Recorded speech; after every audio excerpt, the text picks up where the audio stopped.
Viva! A figura seguinte representa um pentágono regular com centro no ponto O. Utilizando os vértices do pentágono, indica dois vetores lineares que sejam simétricos.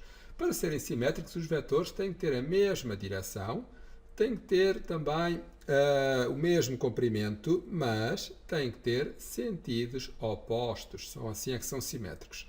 E reparem que eu não posso utilizar o ponto O, porque o enunciado diz que só posso utilizar os vértices do pentágono. Portanto, o ponto O fica de fora.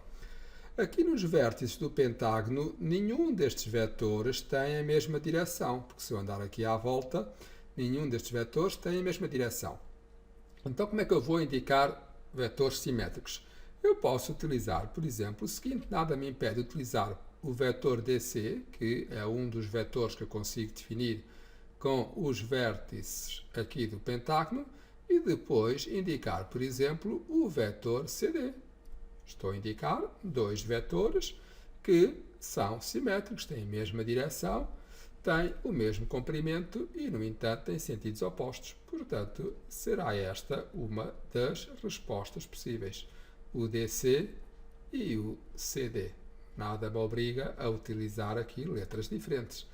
E agora que tenham o mesmo comprimento, tendo em conta que este pentágono diz aqui que é regular, quer dizer que aqui os lados são todos iguais e, portanto, todos estes vetores que estão aqui na periferia, ou seja, aqui nos lados do pentágono, todos eles têm o mesmo comprimento. Então, posso utilizar, por exemplo, aqui o EA, que é um dos lados do pentágono, e posso utilizar o AB, que é outro dos lados do pentágono. E estes dois vetores têm, de certeza, o mesmo comprimento. E agora com direção diferente. E aqui, mais uma vez, estes 5 lados todos têm direções diferentes. Não há nenhum dos lados que tenha a mesma direção. Portanto, eu posso utilizar qualquer um destes 5 lados.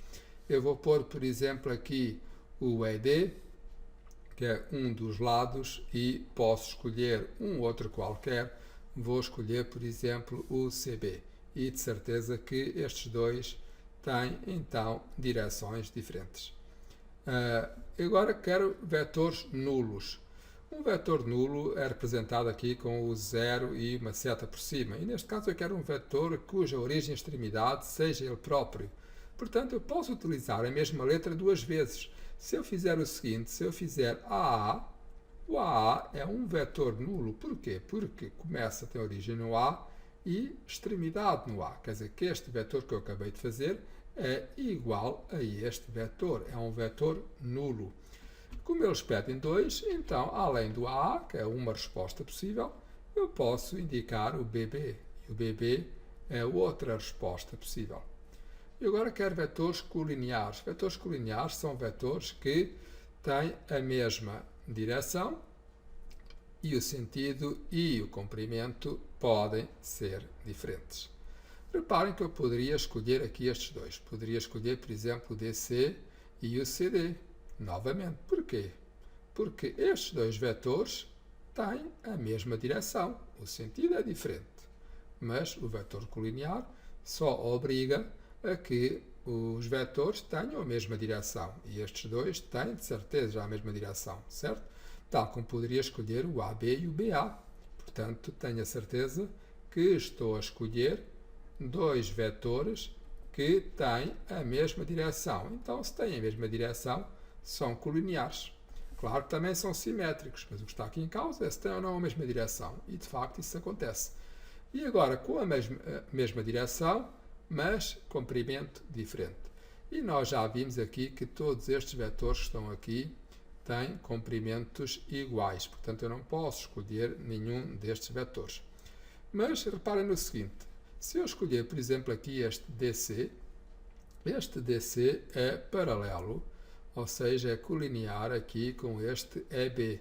Estes dois vetores, o DC e o EB, são colineares. Porquê? Porque têm a mesma direção. Neste caso até têm o mesmo sentido, mas têm a mesma direção, o DC como o EB. Mas facilmente conseguimos observar que o EB tem um comprimento diferente. De facto, o EB é maior que o DC. E, portanto, aqui uma resposta possível será nós indicarmos o vetor DC e agora outro com a mesma direção, mas comprimento diferente, poderá ser o EB. É tudo, espero que tenham percebido e até breve.